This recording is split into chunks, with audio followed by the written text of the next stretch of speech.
My name's Sofie Korac and I'm an advisor and director of Prudential Financial Planning, and we help clients with their retirement planning needs.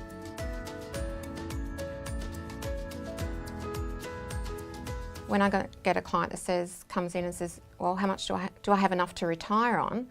So I say, okay, well, that depends. First, we have to look at how much do you need to live comfortably each year. So we look at what are your expenses and work out an estimate of what they need to live on each year. And then we look at, well, what sort of assets do you have now at the moment, have you accumulated to date? So we look at what they've got and obviously deduct any debts, look at their savings capacity, so how much they earn versus their expenses.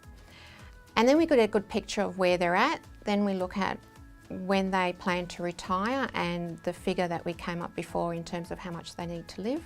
And then we work out, so what sort of asset value would you need then to support that lifestyle? And when does that asset need to be accumulated by?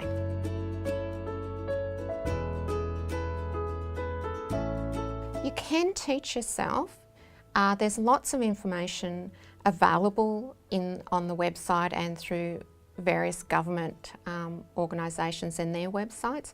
It does take a huge amount of time, and it really depends on how much time you have to put in to do it yourself.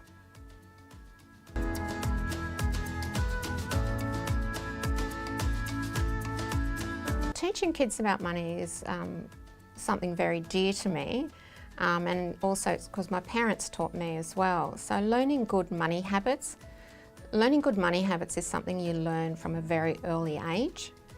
And so it could be simply if you're giving your children an allowance, or if they get money for Christmas or birthday presents or doing odd jobs around the house, is teaching them how to put some money aside into a piggy bank or into a kid's bank account, teaching them that each time you receive some money that you should always put some money aside for yourself for later and then spend whatever's left.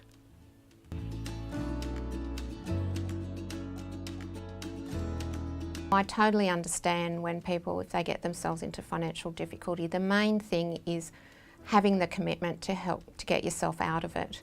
If you have the commitment to do what is necessary to help you out of that financial bind, then most advisors should be able to work with you.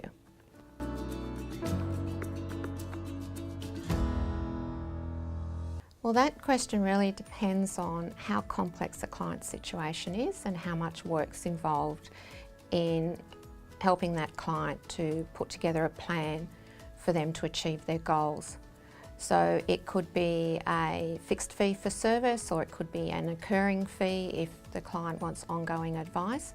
So really you need to sit down with an advisor and get that up front and get a clear picture of the cost so that you can determine whether it's right for you.